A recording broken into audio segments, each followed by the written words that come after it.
Most founders don't fail because they lack ideas.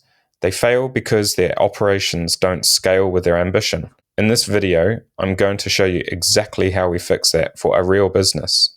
I'm Sean, founder of Foundana. We help fast-growing businesses design and build internal software that removes bottlenecks and replaces chaos with clarity. One of our clients is Matteo, the founder of MediaBuyer.com, a marketplace that connects high-growth companies with the top 1% of media buyers. MediaBuyer.com is scaling quickly. More clients, more media buyers, more money under management. But behind the scenes, the current tools they use to run this kind of operation are becoming really stretched. Onboarding lives in documents, performance lives in various dashboards, and communication lives in Slack, for example. Matteo doesn't need another off-the-shelf SaaS tool. He needs an internal operating system, purpose-built around how MediaBuyer.com actually works. So instead of buying more software, we designed and built a custom internal application around their exact workflow. Together, we built a platform that onboards clients properly, verifies and manages elite media buyers, and matches buyers to the right roles. We bring the clients and the media buyer together into a single team hub for performance management, communication, and accountability. Now everything lives in one place. And more importantly, everyone knows how they're supposed to work. In this masterclass, I'm going to walk you through how we scoped the system, how we worked backwards from outcomes, what features actually mattered, and what we intentionally didn't build. This isn't theory, it's a real system built for a real business. So if you're a founder, operator, or consultant who feels like your business is being held back by messy operations, this will be incredibly useful, especially if you have great people but weak systems. Let's break down exactly how we built MediaBuyer.com's internal operating system and what you can take from it for your own business. But first, time for a demo. Okay, so here on the landing page for MediaBuyer.com, you've got the Hire Top Talent button, which will allow you to navigate to the first part of the app for which we've built out. So let's go through to there, and you can see that you're on this landing page that qualifies whether you're a business or a media buyer. We're going to run this demo from the perspective of a business that wants to hire a media buyer. So here you would click on business, declare yes, we're e-commerce, we run an e-commerce business, and name is test, new client, last name, and test new client at brand3.com, and just going to pop a number in here, not important. From there, we're filling in some forms to explain what we're using on the platform, what type of media buyer we want to buy and how much our ad spend is, and saying the URL for our website. We're looking for a media buyer to crush ads, and we submit this form. Once that is submitted, what happens is we're generated with a new account, test new client, and we come home to this home base view of where you would start a business audit and when you would then to start to build out your jobs and find talent on the platform.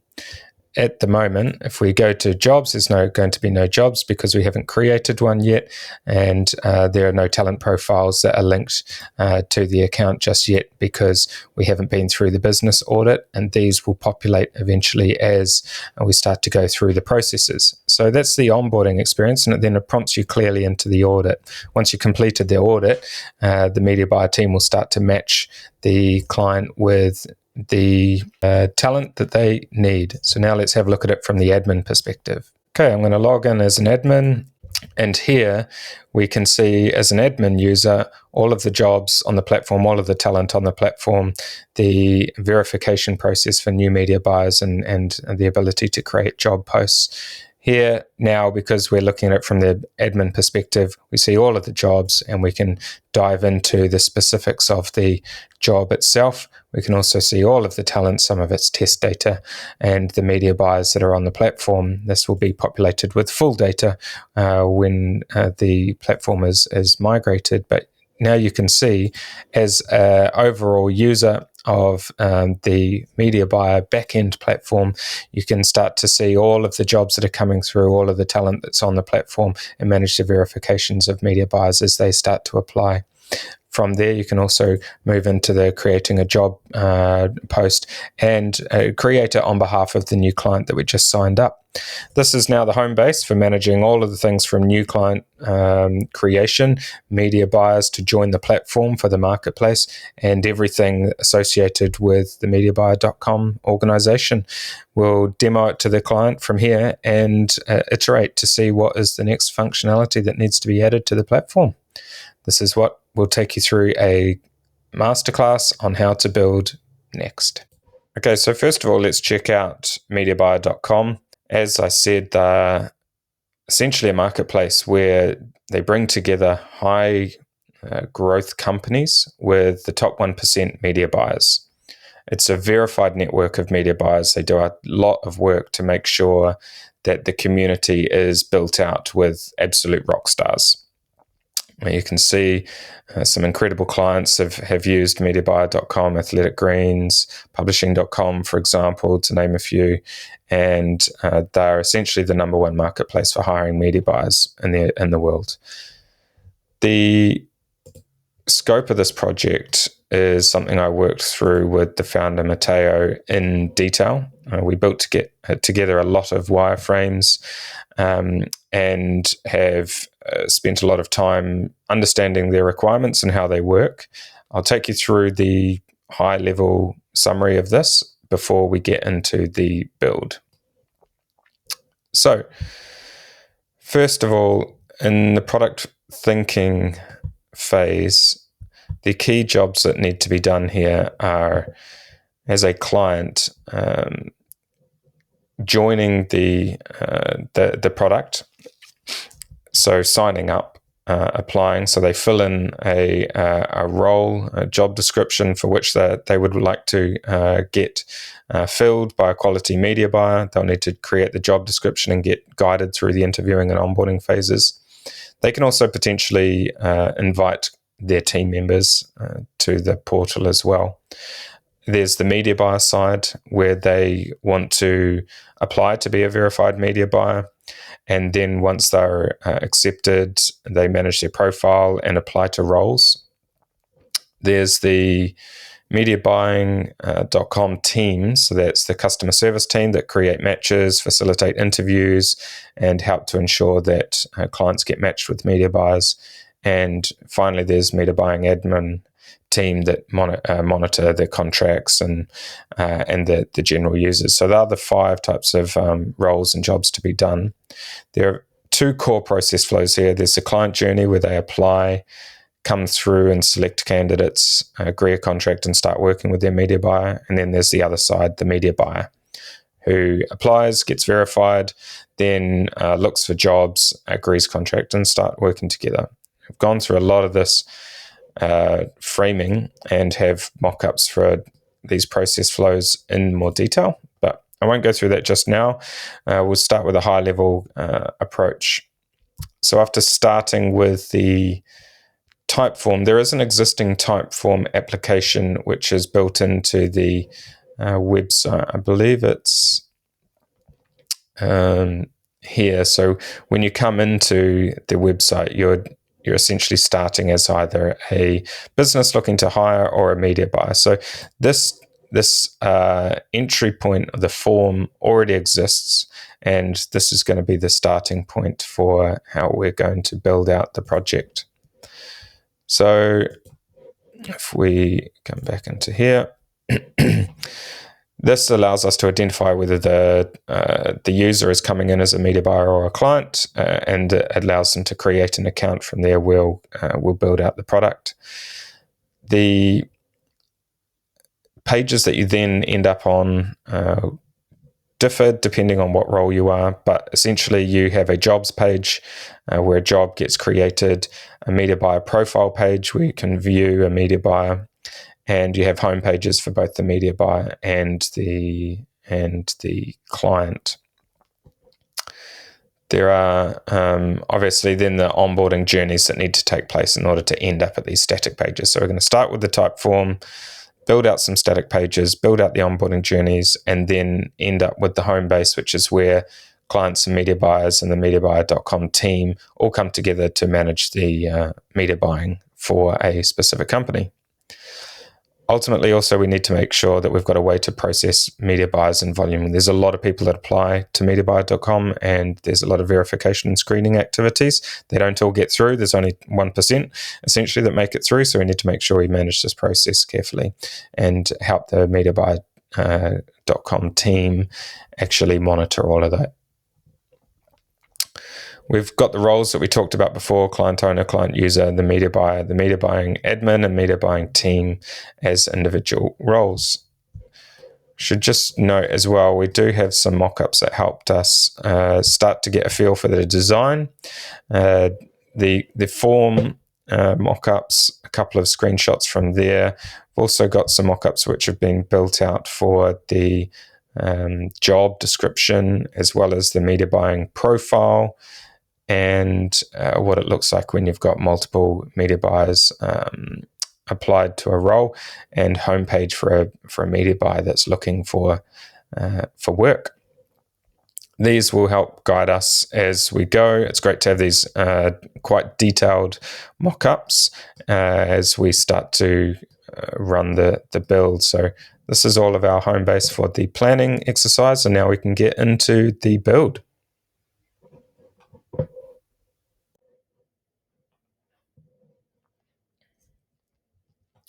Okay, so we're here in Lovable, which is where the front end is going to be built out. We've actually got an existing project which was created to manage the, I guess, onboarding / application journey for both clients and media buyers. So you can see here the first step in this form is visible, and this is a multi-step form that's managed under a single home URL, and this has been built out prior to this project being kicked off. So it's already synced to GitHub.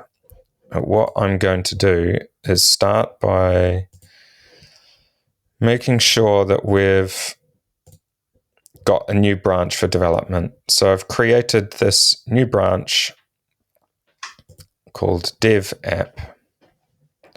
It will mean that any changes that we make and push to GitHub are on the development branch, and we're keeping it quite separate to the original project. It also means if we get any issues that we can quickly roll back to that original version of the project. So now that we have that here, I want to shift this form into a new, path, so that we've got a clean starting point for the home URL. So let's start with that. The current form is set up to be on the home URL. Can we move this to a new location, perhaps call it form, and shift all of the contents of the current form into this new path so that we have a clean slate for the home URL that we can use for, I guess, the main dashboard and landing page for the app. Right, so we now have the form sitting under the form path, and we have a clean home URL which we can work from. So I'm just going to check the form and make sure that this still seems to be working completely fine. Yep, that's great. And you can see it progresses.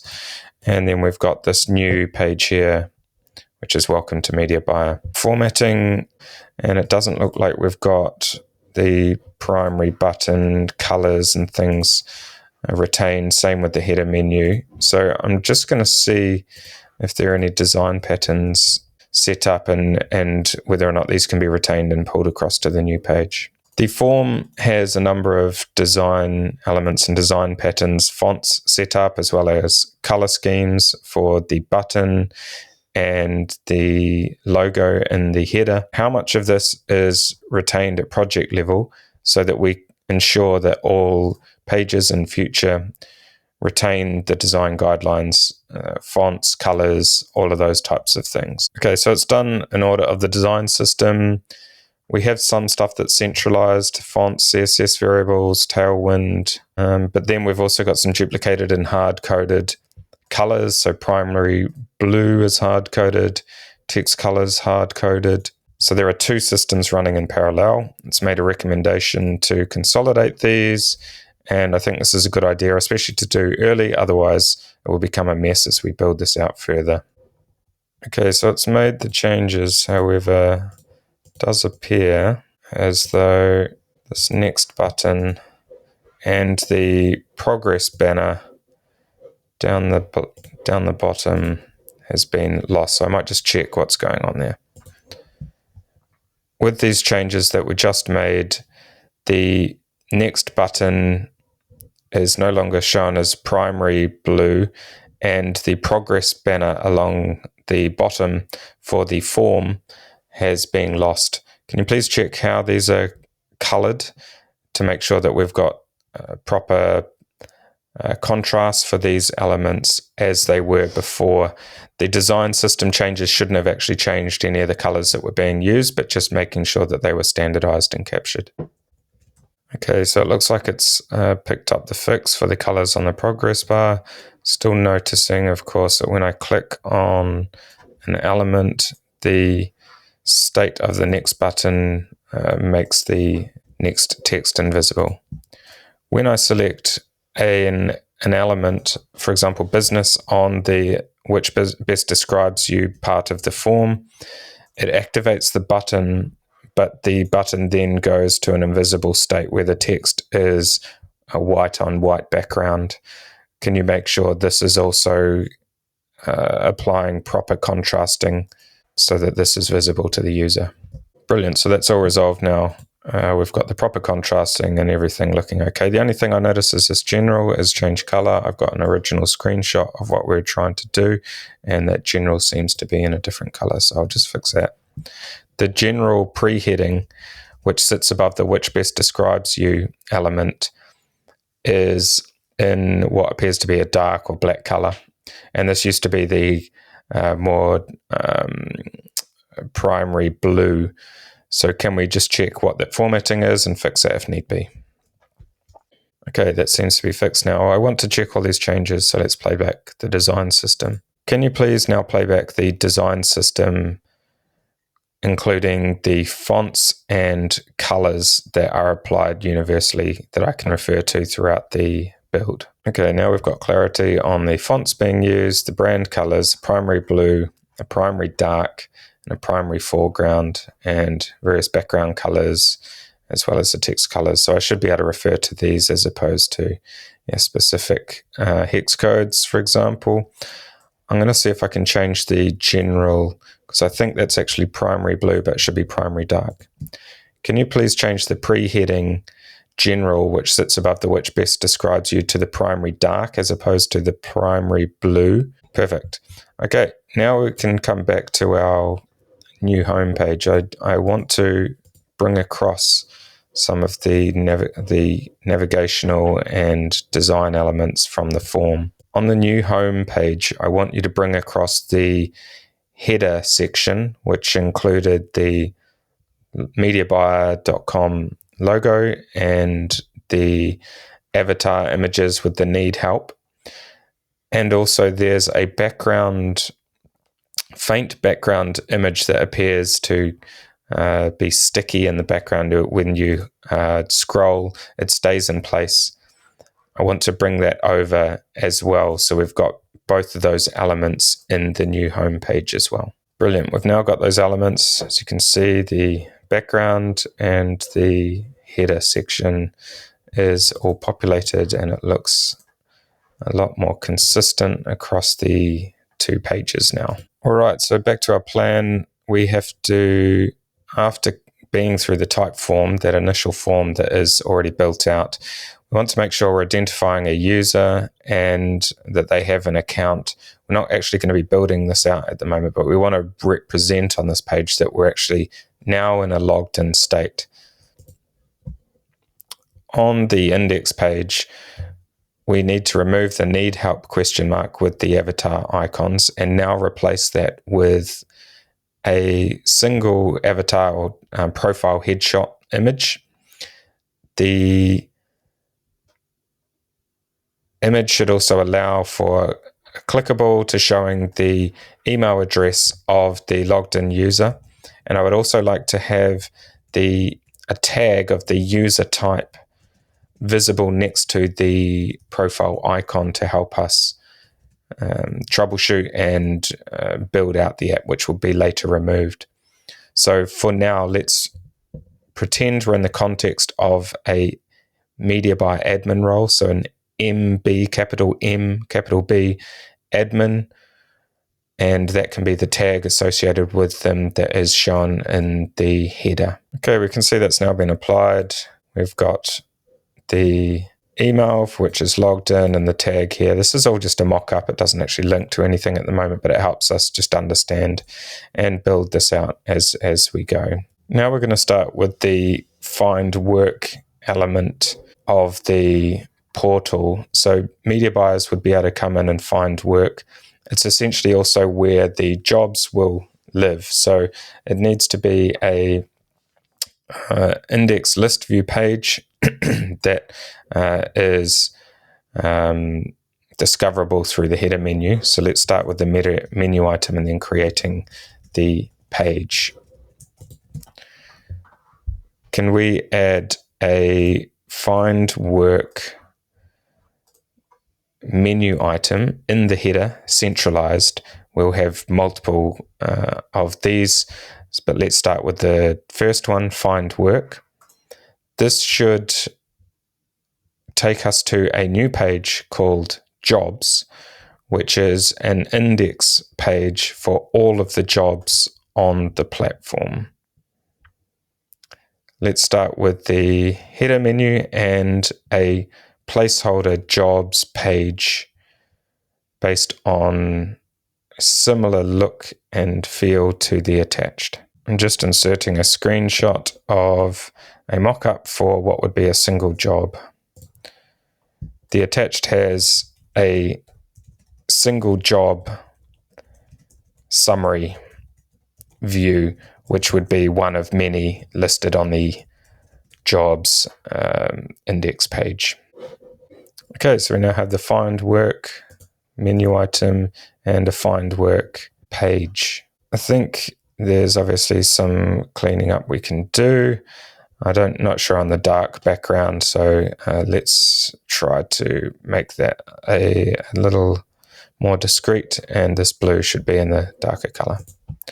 For the find work in the header menu, let's not have this so visible in the blue. This can be standard gray or dark colored font with the highlighting on hover, and the jobs themselves with the dark background is far too jarring.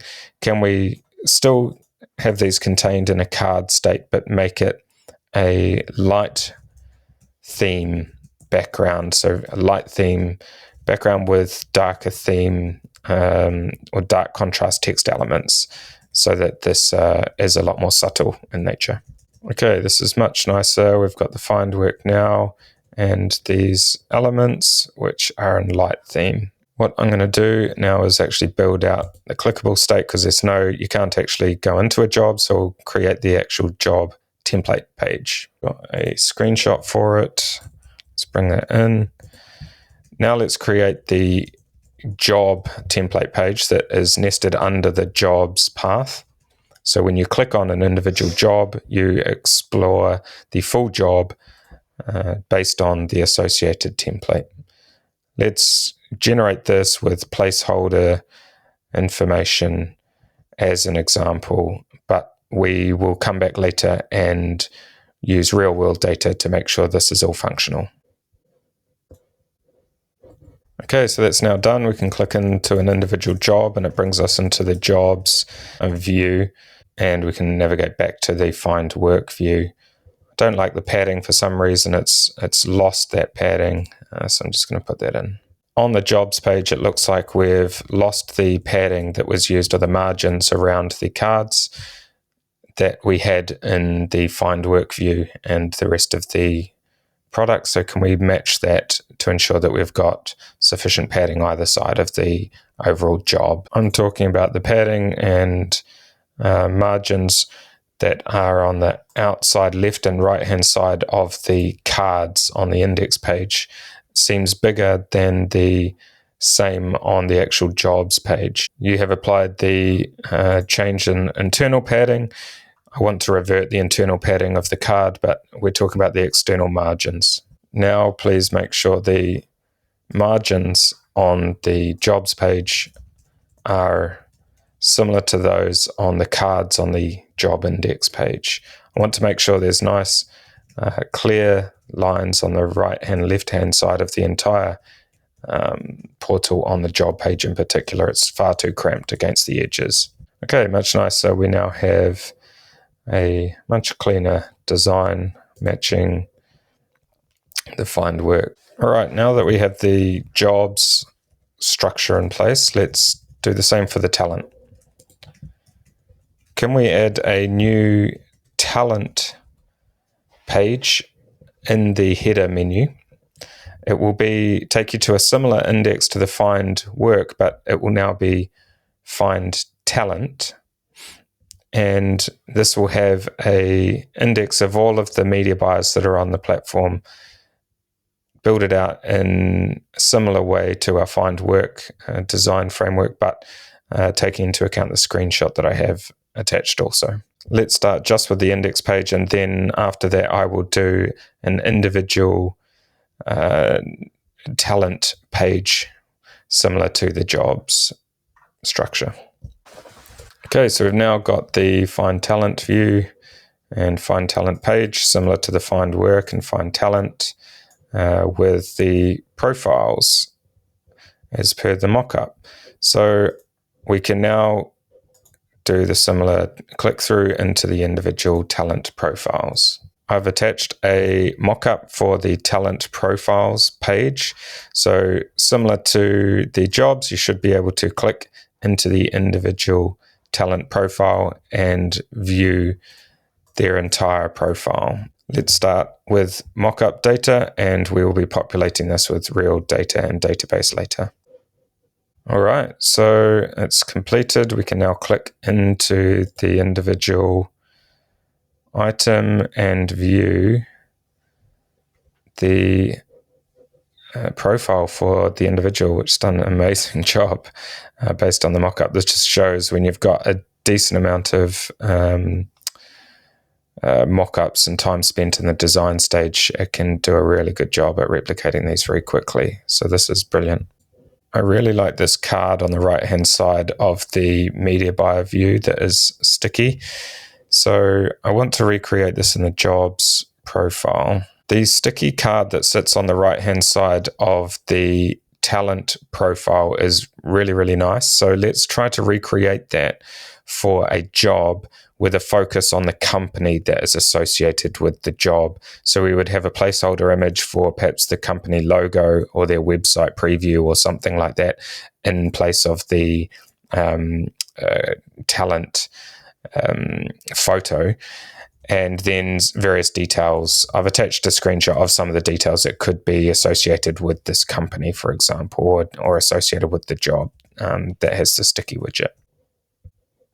This is really nice, but I like the dark theme used on the talent card. So let's swap this to a dark theme and have the image sitting within the card with padding around it, similar again to the talent image, so that we're mimicking the look and feel of the talent view with the job view as much as possible. Although it will be uniquely populated, it should still have the same look and feel. In a similar way of aligning the two views, I noticed that the job view is one long card, whereas on the talent view, we've got separate cards splitting out the major components.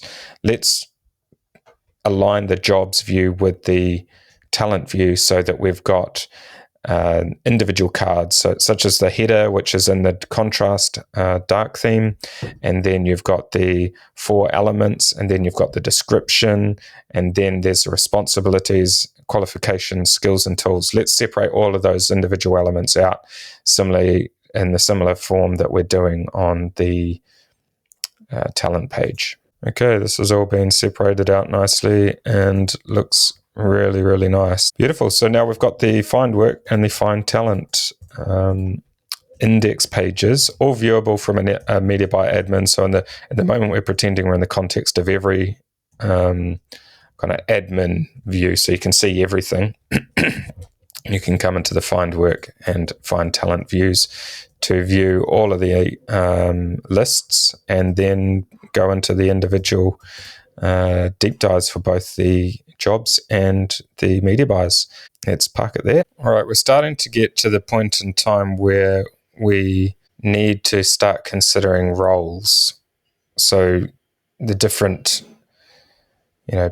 people accessing the tool from different perspectives will need to be able to see different things. So for example, find work currently is showing all of the jobs, and this is fine for a media buyer, but if you're a client coming in, you shouldn't see all of the jobs, you should just see yours.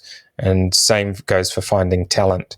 When you're a media buyer, you shouldn't be able to see all of the others, you should just be able to see your own profile and manage your own profile. So we're going to have to start to introduce the concept of these roles somehow, and still we want to avoid all of the database management, so we're just going to continue with mock data. But what we're going to do is create a client, a media buyer, and a media buyer admin role, and then have the ability to switch between this on the portal, mainly just for development purposes. Eventually this will get rid of this. So I've just planned this out, and we can implement it and then go from there. But essentially we're going to be adding the roles and then starting to build in a reusable header that we can have using, depending on what the role that is selected, different views. Okay, so we've now got the switcher down here, which can allow us during development to actually switch between the different roles and start to inspect what it will look like. There's no changes at the moment, but we can just see that we can switch between the role and have it change up the top here, and we can still navigate through, and it retains memory of that role. Eventually these are going to be linked to the database, but for now it's all about making sure that we can implement changes depending on the role and see that these are going to change how these are presented to the user. We want to try and keep these pages essentially the same template, but then apply small tweaks depending on what context you're looking at those individual pages. And we can now test this using the switcher. So it's a really nice tool to have available to us while we're building this out. So the first change that I want to implement in order to test this is that when you're a client, you're not finding work, you're actually managing your jobs, and you will be finding talent. So that's fine. So let's try changing it for the client perspective. For a client, the header menu will not be find work. It should be presented as my jobs, and the find talent is fine because that's what it's meant to be for the perspective of a client. The media buyer, however, should still have find work, and it should be, instead of find talent, it should be my profile. So for the client, we want to make sure that they can come in and see the jobs list. We're not going to change anything on the actual jobs list page or the talent lists page. We just want to change how they navigate. They're all fine as they are. However, for the actual media buyer view, they shouldn't see the find talent list view at all. When it says my profile, they should just go to their deep dive of their profile page. So let's just take it to the and skip the list view. For the media buyer admin, so the admin role, we can change this rather than find work, we want to have all jobs, and rather than find talent, we want to have all talent. Okay, so that should be done. It says the client has my jobs and find talent. Media buyer has find work and my profile with a direct link to their profile page. And the admin has all jobs and all talent. So let's test this. We're in the client view. We've got my jobs and find talent. Media buyer view is find work and my profile. And admin is all jobs and all talent. Let's go to the media buyer view and click on my profile. Okay, it's coming into here. It's saying back to talent, which is an artifact, but for now, at least it's jumping through to a profile. Finding work has everything, and the client view should be my jobs and find talent. So, okay, now we can do some little fixes here to extend this. So because here we've got find work in the perspective of a client, which is still called my jobs. So let's align this. And also when we're in the context of a media buyer in their profile, we want to get rid of back to talent because we haven't come from the talent page. Now that we're in the context of different roles, we can update the headings in the associated pages as well. So for example, when you are a client, in the My Jobs view, it shouldn't be titled Find Work. It should be called My Jobs, and it should be, rather than browse available opportunities from top companies, it should refer to the list of their jobs. And also, this should be applied where relevant for the other views. And finally, in the context of a media buyer, when you jump to my profile, there's still the back to talent button at the top of the page, which should be removed because for a media buyer, they shouldn't ever be able to see the list view of the other media buyers. So we want to remove the back to talent button. Okay, so that's all done now. So we can see when we're in the context of the admin, it says all jobs and view and manage all job listings. When you're in the context of a media buyer and you go to my profile, the button's gone. And for a client, in my jobs, it has my jobs, manage your job posting and find top talent. Great.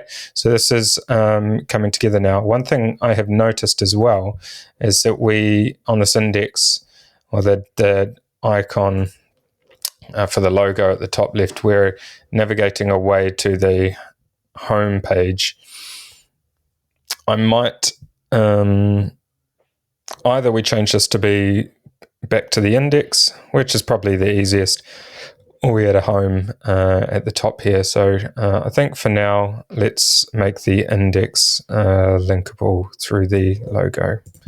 Please change the mediabuyer.com logo on the top left to redirect to the internal index page as opposed to the external website. This way, it's easy to navigate back to the index and homepage for each of the internal users and roles. Okay, so that's done and is all working. While we're up in the nav header, I might build out this settings or persona icon drop-down menu. For the drop down under the profile picture, we should include logout functionality, although it won't work at the moment. It's just a mock-up, and a personal settings view. We should include a new settings page that allows the user to view their email address, add their and edit their first and last names to start off with. All right, looks like we now have name, email, settings page, and logout options. In the settings page, we've got the email that can't be changed and the first and last name which can be changed. So that's great. One thing I have noticed while this was processing is that it is updating the pages, jobs, talent, job detail, all of these different pages with the changes, where I would have thought a header component like this would be set up once and managed once, and it's universally applied. So I might just ask it about this and see if there's something we need to change. It appears that these changes had to be made across multiple pages.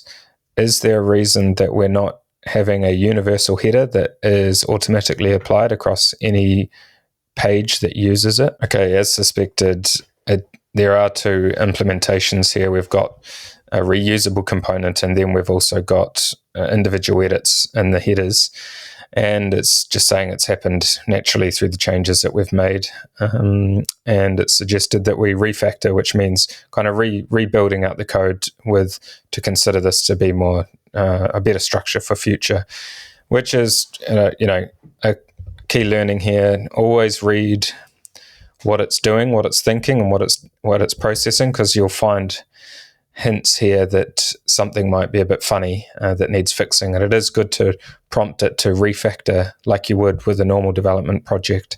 Go back and refactor the code as it gets built out. So I'm going to implement this. With refactoring, you shouldn't really see any visual difference or functional difference. It's all in behind the scenes, but it will make changes quicker. Just before, we had to run that change over 5 different pages, which means it took 5 times as long, whereas using a reusable component means you just do it once.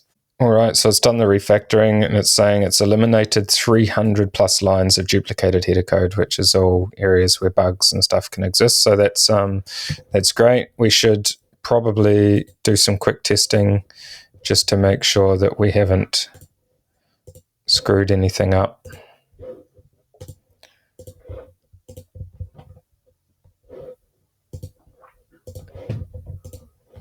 And all looks good. So there might be one other place, I'm just thinking, in the form element where this was a bit different. So I'm just going to click on this. Yeah, it looks like the form element is outside of this because we did have a different header structure. So I'm happy with that. That's fine.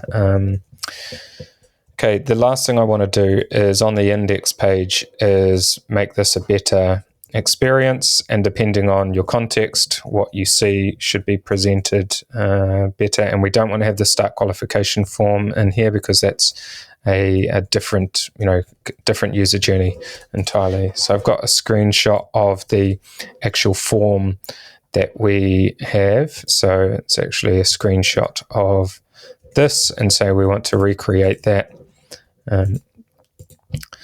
Let's now build out the index page using the format from the form that I have attached a screenshot from to present card-based view of the different things that the user can navigate to. For a media buyer, for example, we would have a find work card and a my profile card. So we're recreating the header nav menu essentially just for now. And so for a client perspective, they would have a my jobs card and a find talent card. Yeah. Also similarly for the media buyer admin, they need to have their respective cards presented.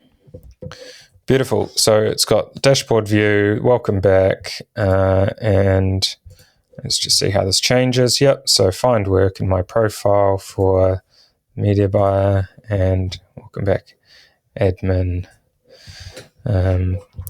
Cool. So this is really nice. Now we've got high-level view of all of these different pages from the different contexts of the different users, which is a massive step forward. Okay, now if we come back to the flows that we're trying to work to here, for the customer onboarding, we want them to go through this process before posting their job, and it's actually something that has been managed through a separate form, which is the audit, a strategic audit, which helps generate the job description and also helps understand the business better for matching. So we want to prompt the client to go through that experience. And the other one is on the verification side, where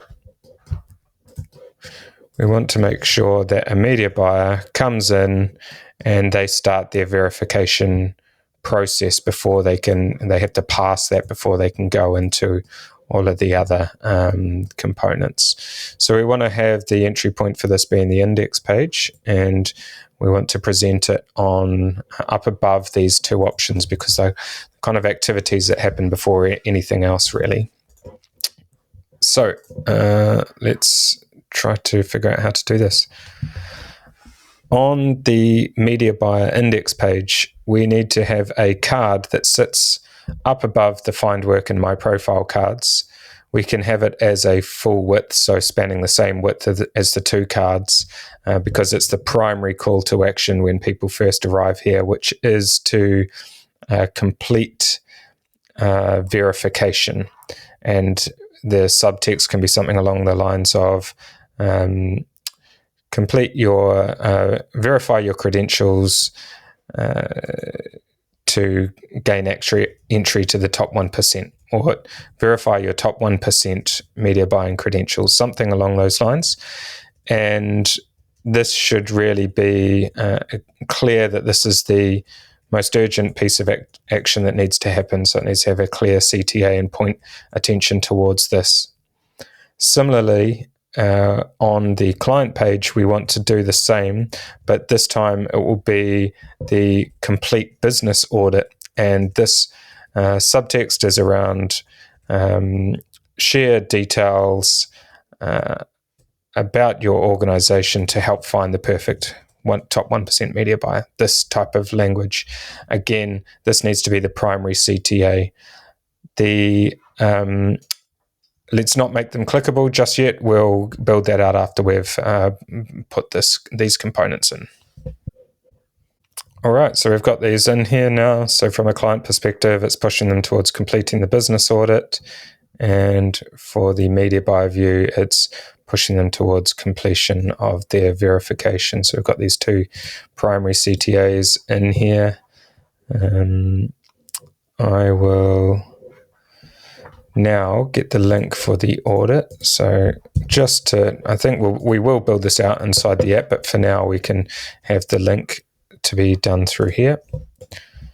For the completion of the business audit for the clients, you can have this audit link being this URL. Okay, always test, and yep, that works. We've even got this video here. Potentially build this link in. We've actually got a video that we could show in the card itself somehow, or have a button to it. It is on the landing page when you click the button, but it would be good also to visually show that this is something that we want them to watch and then complete. So let's build this in somehow on this card. Can we not have it embedding? So actually, this is going to look too cluttered. Let's have a second CTA button under the start audit with a watch video. And I want this video to actually play in a pop-up modal as opposed to redirect to the link. Can we set this up, please? Okay, this is now working. The only problem is we're missing kind of the boundaries to this button, and I don't quite like this shade of blue. I want it to be from the darker blue. Please make sure that there's some kind of border on the watch video button, as it is completely invisible against the background. So I would like it to have a border, potentially just a white border outline. Still transparent is fine. The blue used on this call out card is, I think, the too brighter blue. Let's use the darker blue. I like the gradient, but let's make it slight gradient and not go all the way through to the lighter blue version that we have. So stick to more the darker palette and apply this on the verification CTA card as well. All right, that's all done. So we've got slightly different coloring. And we've got the button for watching the video here. All right, it's time to start thinking about the verification process. So we need to here add a way for the mediabuyer.com admin team to monitor all of the applications and verifications for the media buyers. So we can start potentially with just building out a verification page, and then there will be all of the individual verification processes for all of the individual media buyers that are in that stage. So let's start by perhaps adding it to the admin navigation. In the admin navigation context for the media buyer admin, we've currently got all jobs and all talent. I would like to add a view for verification management, and this is monitoring the progress of the media buyer applications and verifications. So here we can add a new card, which will take you through to a new page, which can be called verification or verifications. On this one, we should have the list of all current media buyers. So it will be all talent. This is a list of talent that is in an early stage in their process, so they won't have a full breakdown of their profile just yet, but they're still a media buyer in principle. So we would see the same names as we would on the all talent, but we're filtering by ones that are earlier on in their journey. So we want to have the details of these media buyers, their names, and potential and an image of them were available, and a small amount of information, but mainly the percentage completion or the latest status of their verification. I'll give you the steps in the verification that we can use to help visualize where people are at. We want this to be modular in nature, so later we'll build out the verification stages in the database, but for now we're using placeholders, and we can use mock data to show where all of these media buyers are in their verifications process. Okay, I'm also going to add there from the process from here, just the high level steps. All right, so we've got the verifications card now. Let's click through here, and this is the verification management view under the verifications view. And it looks like, yeah, we've got profiles, profile pictures, the email when they applied, and their progress. And it looks like, yeah, we've got all of these different steps with the percentage total, in progress, fully verified, none. Okay, I can't click through any of these. I don't like these verification stages. I'm going to dump those out. And we can also have the click through to show the individual profile in a more detailed view that also the individual will be able to access. Okay, that's great. Let's remove the verification stages process flow from the top of the page. I think that's unnecessary. So you can go from the heading into the summary metrics and then all of the profiles sitting below. We should also make each of these cards clickable. So we want the hover state and the clicking to go into these profiles. And then I would need this to be a visualization of the individual's verification page, which will also be viewable by the actual candidate themselves, the media buyer themselves. So it should show the high level information of the candidate at the top, and then the 7 stages, one under each of the other, with a completed tick, some kind of indication, and it should only ever have the next one available for entry into the subsequent process step where the ones before it have been completed, and it's only the next one. So you can only do the next one in line. Basically, it prompts you towards knowing that and showing to the user what is the next thing that needs to happen. So let's build out this user-specific verifications view, which is available for both the admin and also the actual media buyer themselves. On the media buyer index page, we should also add a card that allows them to come straight into their personal verification status. And actually, we've got this link already, so we want to attach it to the card that is there, the link in that card. All right, so it's saying that this is done. Let's try just clicking into one of these. We have the individual. I'm viewing it as an admin, and it has the stages here that looks like this one is locked, it's complete, but everything else is locked. In reality, this next one should be available. We can come back to that later. In general, we've got the overall view working. Let's go back to verifications. I don't like that we've got all these hover over stages, so we're going to get rid of those and the spacing's gone. In the verification management view, the list view, when you hover over a individual, you can see all of the status labels that pop up above the progress bar, I guess. Can we remove these previews? It really clutters the view when you see that. There's also no spacing in between each of the individuals. For some reason, there's no gaps in between the individual cards. Let's make sure that's fixed.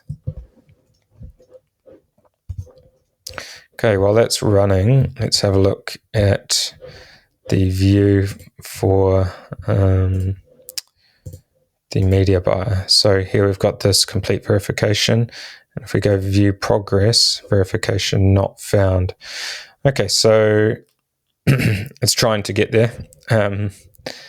It's not working for that specific user. I think probably because a lot of this is hard-coded at the moment, and and we've got verifications, so we've just got some dummy data here, verification 5. I think this is fine. The navigation is doing what it should. And it's looking okay. Just don't see I'm going to fix up this locked one, because that's the most obvious place where I see needs fixing.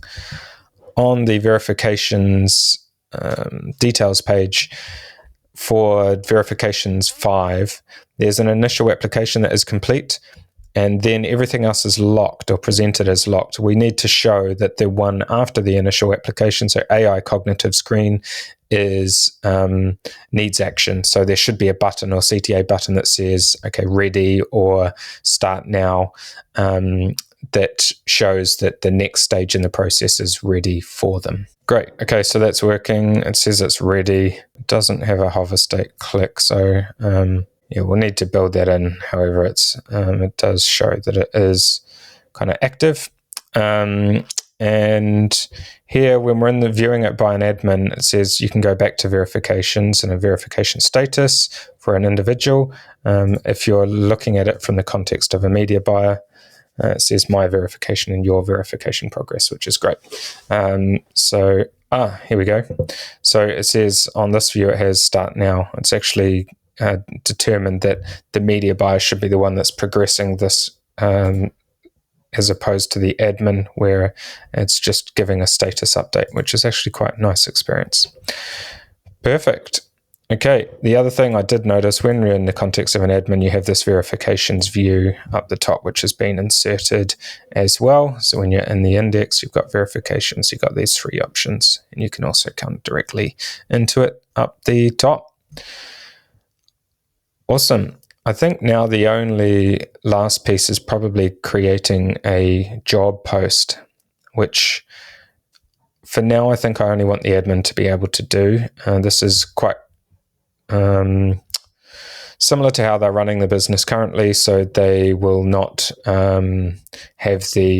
not so much have the clients actually create the job post. The client has this business audit as their main call to action, and once that's completed, the admin can complete a job or create a job post. So I'm going to add that in here. In the context of an admin, we want to be able to create job posts. So let's put this in the 4th slot as a card for create job post. And this should then move into a similar flow that we have for the general form structure.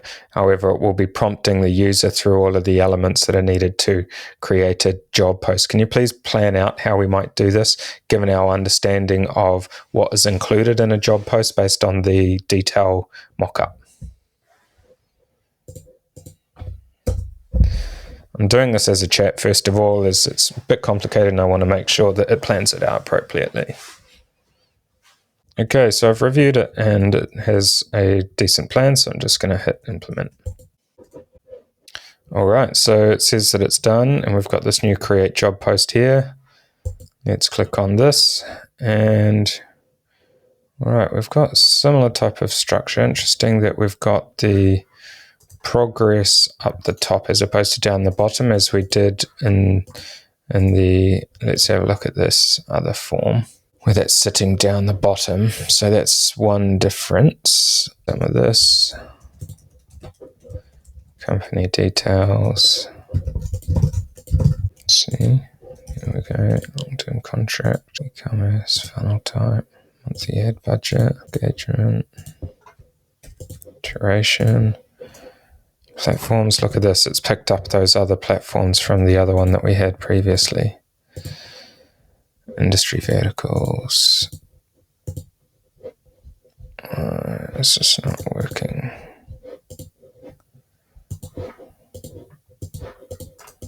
Okay, so the industry verticals doesn't seem to work. The progress bar is sitting up the top, whereas in the original form, it's right down at the bottom of the viewport. So can we make sure that's at the bottom of the viewport? And I also noticed that the industry verticals won't allow me to click through to the next stage in the form for some reason. Okay, so I've been able to head through and create job description. There you go. Okay, there's a restriction. These qualifications are all good. And skills and tools. Okay.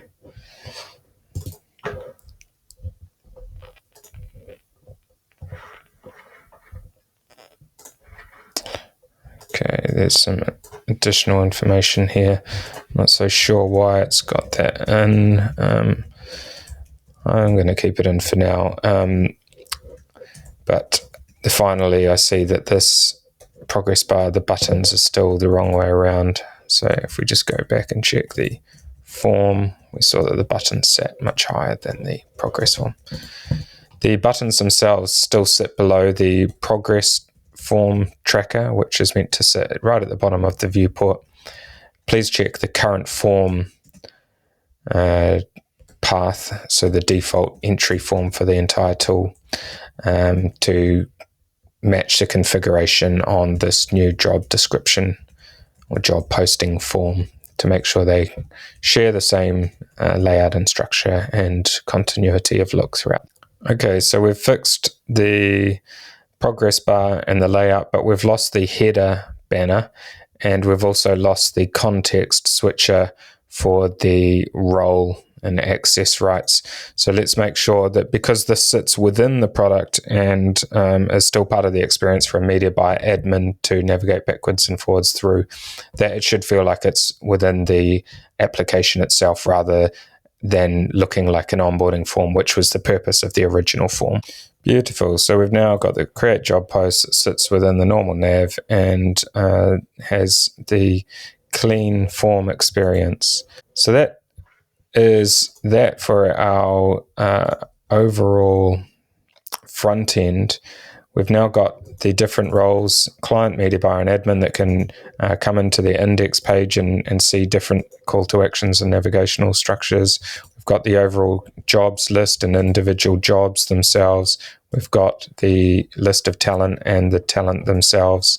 And we have the different onboarding journeys set up, as well as the verification process for the media buyer in particular.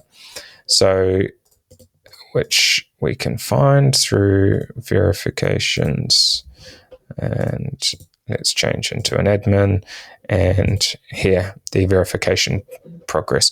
So this is pretty comprehensive now, and although it's not functional, it gives us a good feel of everything that we're building out. And now it's time to start thinking about the database setup and putting in real data, real users, so that we can take this to the next level of functionality. All right, okay, time for the afternoon/evening session, and it's database time. So what I've done in the background is connect a new Superbase project called the Media Buyer app.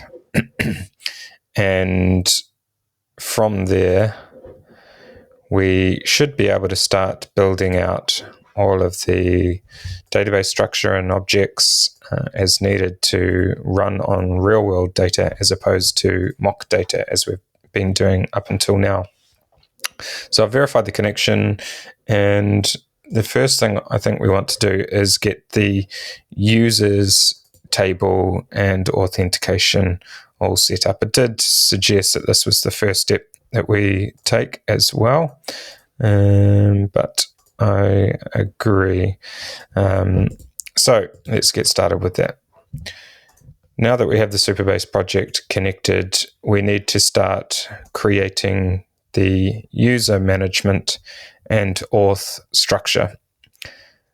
At the moment, we have 3 types of roles: client, media buyer, and admin.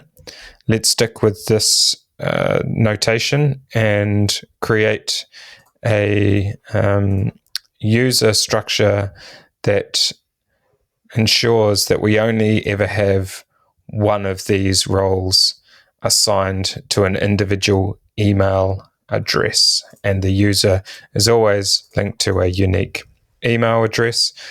We will have mechanisms to create these users, but for now I'm happy to use some test data potentially just to get the overall structure going, and we can use the 3 emails that we have in the test data in the app.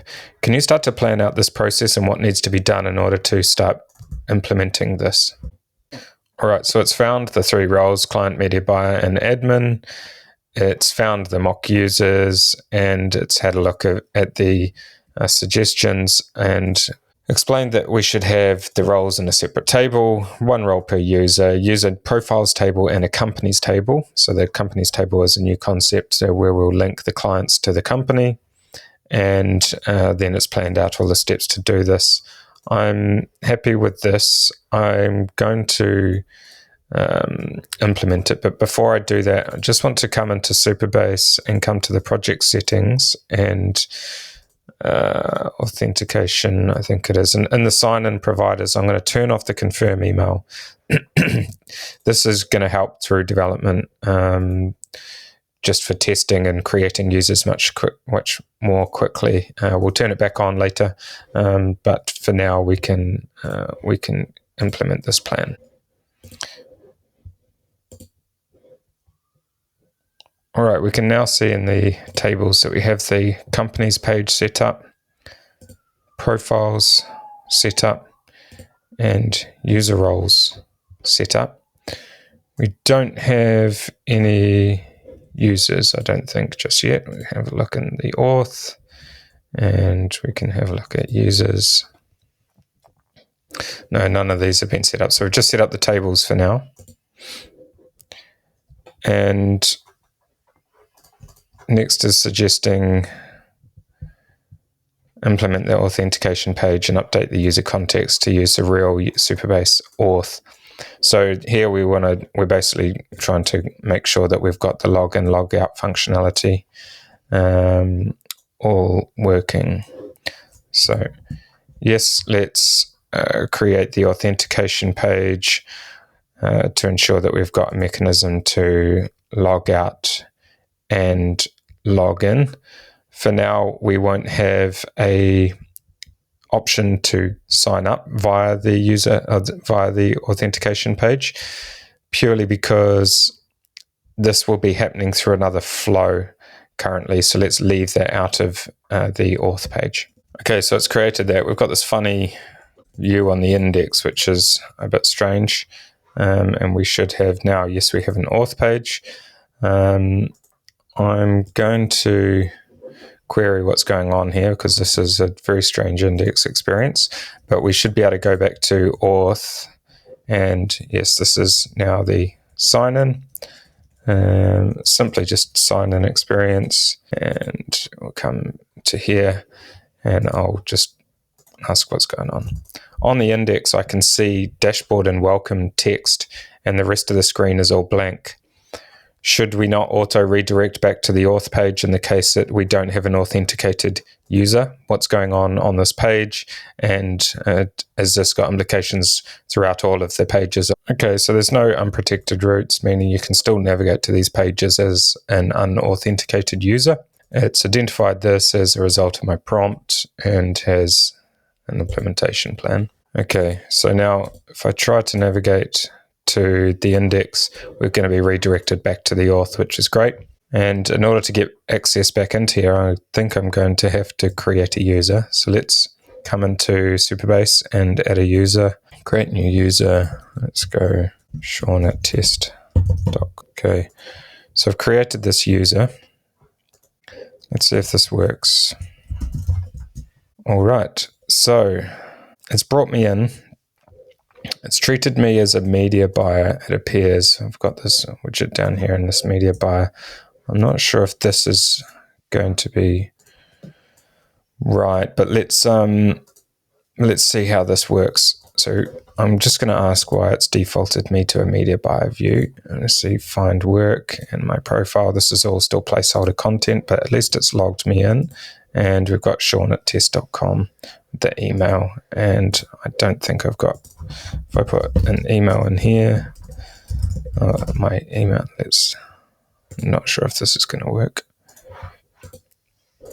I don't think it's saved that because I don't have, we probably haven't configured that. As a result, it's not showing in here. If I come back to it, let's just see. Yeah, it's dropped it out. So I said it saved it. It hasn't, but we'll cover that later. So we're now in, but we're a media buyer. So why is that? Let's find out. I've created a test user, Sean at test.com, and upon entering the app, I have been given what appears to be the media buyer role. Is this a intentional default setting? Okay, so it's inform me that that's a default because that's probably going to be the most common user. I'm actually okay with that. It's not the end of the world. And they'll probably be the highest level of users will be media buyers as opposed to clients. So that's a safe setting for now. If we come in and just have a look at our tables now, and we come out of, and so we've got this authenticated user that's been created. And if we come into the public table schema in profiles, we've got this profile here now, Sean@test.com, which is, it doesn't have any of this data saved, but we should have, presumably, a user role. Yep. So this user has been set up as a media buyer by default. So that's cool. Now we may want to add some additional users for testing as well. Okay. So I'm going to say admin@mediabuyer.com, and I'm going to add another user called client@brand.com. So now we've got the 3 users set up. Okay. Right. I'm going to inform Lovable that I've set these up. I've set up 3 users. So Sean@test.com as a media buyer, and that can stay as a media buyer. I've got client@brand.com, which needs to be converted into a brand user or client user. And then I've got admin@mediabuyer.com, which needs to be converted into an admin role. Can you help change this? Okay, it's got a SQL query. In order to implement this, I'll allow it. Okay, so that's been updated. And what's actually happened here is Lovable has run a SQL query on the Supabase database. And it's got some warnings about security, which we'll come back to later. So we now have a users table, and we have some kind of authentication. I can see that the current role is the media buyer down the bottom, but for dev mode, we really want to be able to switch between these. So I might see if I can update this. In the current role switcher for the dev mode, we just have the media buyer available. We used to have 3 different roles. Now that we have the 3 roles set up, are we able to update those role options down the bottom so that we can quickly switch within the app between the different roles for testing purposes? Okay, so I've got the option to switch between them. It is saying that the switch has been successful, but I'm not seeing that switch actually happening. So let's just check what's going on. The switch isn't happening. It says it is successful, but it doesn't actually persist the change. Okay, so it was due to a RLS policy issue. So we should now be able to allow to change this. So what it's actually allowed it to do is for a user to change their own role, which is terrible for security, but makes it faster for testing. So I'm going to just capture this and put it down on my jobs for later to make sure that I turn this back off. The dev mode role changer. All right, so now we should be able to have a look at the different accounts. Let's just have a look. So an admin, Sean@test.com, client. So it's keeping me as a retained user, but it's switching the role for which I am. I was hoping that it would actually switch between those 3 roles. However, that's not the end of the world, I think.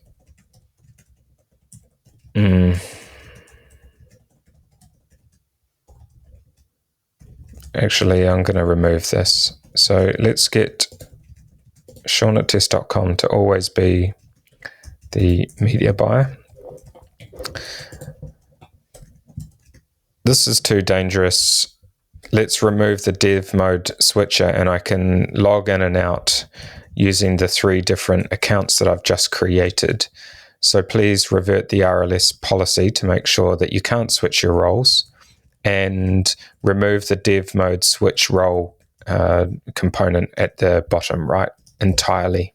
All right, so that's done. So now I'm looking in from the perspective of a media buyer here, and we can see the different tabs that we can navigate to. We're still in the context of a media buyer, and I'm going to log out, and I'm going to come back in as admin media buyer.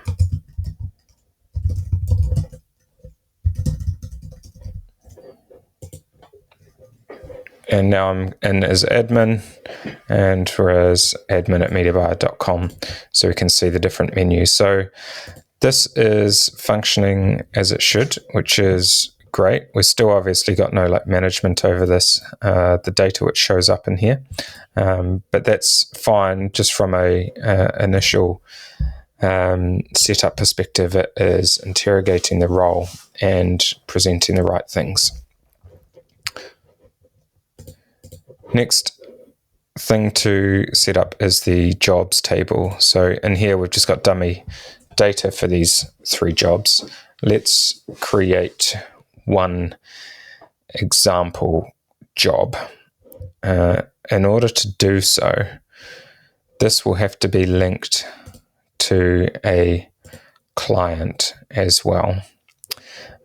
So we have our client at brand.com, and let's just create or convert one of these existing template jobs into a real database entry. Now that we have the authentication and different roles set up, it's time to create our first job. Let's remove placeholder job information from the jobs list and detail view and create a real job in a real jobs table that is populated using an example that we have, the jobs/1. We can use all of that data as the example job that we want to populate. This job should be tied to the organization that the current client at brand.com user is associated with. So we should probably at the same time create a organization, publishing.com for this example, and create the job post associated with it and attach that to the user that is associated with that organization, which is the test one I just mentioned, so the client at brand.com. Let's plan this out together. Okay, so it's identified that there's a companies table that needs populating with the first one. We've got the user roles, one of which needs to be linked to this first job, and identified all of the jobs fields from the mock data for creation of the table. Okay, so that has now done, and we've got the single job here which exists. We're in the admin view, so we can see this, and we can see the job itself with a unique identifier for the job ID and the URL. So this suggests that it's in the database now. Let's go have a look. So we have this new jobs table, and we have the ID. It's linked to a company, created by the title, and all of this information here, which is then populated. Description, responsibilities, qualifications, skills, all of that stuff is coming from this table now, and that's what shows up on here, which is awesome. So now we're starting to use real data as opposed to mock data. For the time being, I'm just going to leave this as relatively open, and we're going to have to make sure that we can't get access to it by the wrong people or the wrong roles. But at this point, we're just trying to set up the jobs table, and now we're going to do the media buyer profiles table in the same way.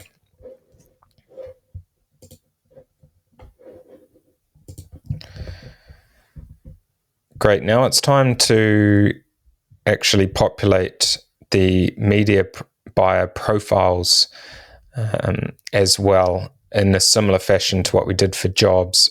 So A media buyer profile will be a one-to-one relationship with a user that is a media buyer. So we will need to make sure that we enforce this and that we get rid of all of the mock data in the all talent view or the talent list, and we create a profile table, I would imagine, to handle all of the data associated with an individual media buyer profile. And let's use an example mock data that we've got. So talent /1 as the example for building our first profile. Let's link this profile to the test media buyer that I created, which is Sean@test.com, I believe. Again, let's plan this out together before proceeding. All right, it's identified that there's already a profiles table, which is essentially a profiles table capturing every user in the entire product. So we're going to have a new media buyer _profiles table that will handle that. And that way we've got clean separation between the two. Okay, so we can see that that's created, and we have the single profile. I updated the name here, and we have this as a normal profile, which captures the first name and the last name in the profile. Then we have the media buyer profile, which is associated with it, and that is linked to the standard profile. And we should be able to now click through into here to show the media buyer profile information as seen before. Excellent. Okay, so this is now working off of real jobs and real media buyer profile data. The last step is to do the media buyer verifications table. So you recall that a media buyer verification, a media buyer has to go through verification, and they should really only show on the all talent in the case where they are verified. So let's build that out now. The last table which we will need to build out in this stage is the verifications data, which will hold all of the information associated with the verification status for a media buyer and a media buyer profile. So a user that has been through verification and is completely verified, meaning all of their stages are complete and are marked as signed off and fully approved, verified, they need to be visible in the all talent. So it's only the case where a media buyer user has a profile and the verification is all fully signed off that they would be visible in the all talent type view. So we need to handle this status and match it up with the verification management view. So let's do this by creating the table and setting up the first user, which is the Sean@test.com media buyer, to have a fully verified profile, meaning all of the 7 status components are complete. And so we should see that on the verification management. We should see that that user is there with all complete, and we should also therefore see them in the all talent view. Let's plan this out and ask any questions about how it should be implemented. Okay, so it's identified that there are the 7 steps of the verification process, and it's also found that there is the verification status within the media buyer profile, which is the flag essentially that will be used to manage visibility in the all talent view. It's then proposed a database structure and listed out all of the elements that we want to track in the verifications table, which includes all of the individual components and when they're completed. So I'm happy with this, so we can implement. Amazing. Okay, so we've now got the single media buyer profile here, which is listed under the verifications view, has all of the components completed, fully verified, total applicants is 1, fully verified 1. And if we come here into this detailed view, we can see that all of the steps have been completed. So this is a fully verified media buyer, and we can see here also verified on the on the talent view as well. So that's great. We've now got real data from the real database. We've got this updated with media buyer verifications data, which tracks the progress along that verification process. And it's all represented here in this view. As an admin, you can switch between all of them and see the real data. Perfect. So I think that's that for now, and then we're going to come back a bit later and get stuck into the actual creation of the users. So the new onboarding journey, rather than just working with our test users that I had to set up. We'll want to make sure we can get new users joining, signing up, and going through the onboarding processes. Alrighty, time to get our onboarding done, which means when a new user, either a business or a media buyer, starts the lead form, so this is the form entry point, they declare they're a business or a media buyer, they go through this process, and eventually they have a created profile in the app. So what we want to do here is make sure that we route this correctly based on what they fill in here and the type of profile that it would generate. It does, I'm pretty sure. Capture, yep, first name, last name, email, contact details. So we want to make sure all this information is stored, and then the profile is created at the end of it. Now we want to connect the form, so the path /form up with the user generation process and capturing of the information. We need to make sure that the form is not an authenticated path, so anyone can access the form, and at this point they would complete this, and then once completing have a user profile with the associated role set up automatically. So there's the business declaration or media buyer declaration at the very first step. This needs to be captured and then used to create the right type of user. So can you assess all of the information that comes from that form and figure out where we should be storing it upon completion of the form? I don't want to worry about any actual changes in paths. The completion of the form will always end up at the index, but let's capture a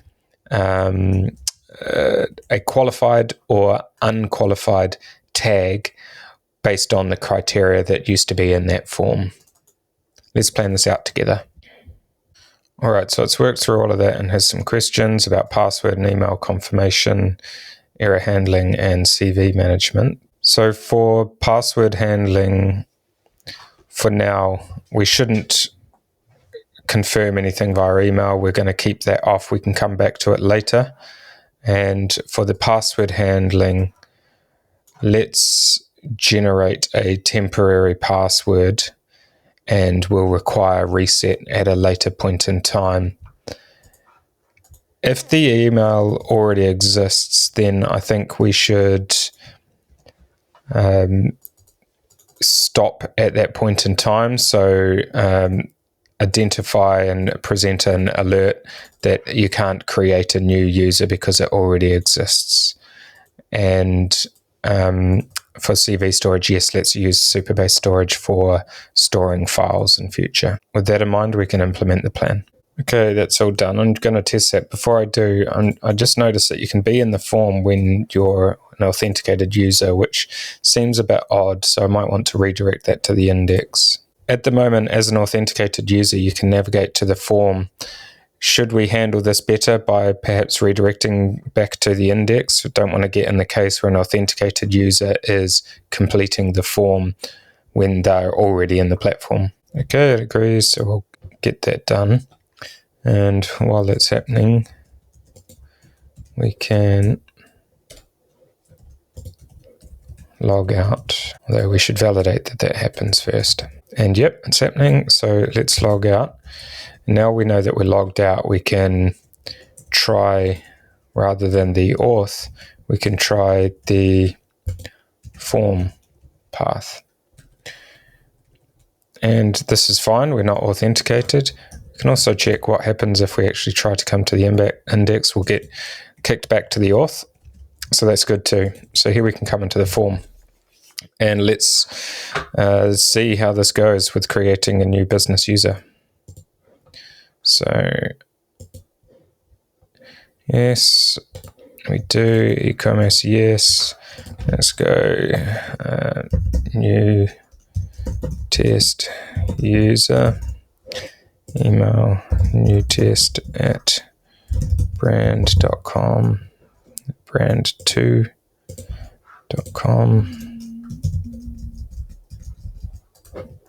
Okay. And 50 to 100K, or let's go a bit higher.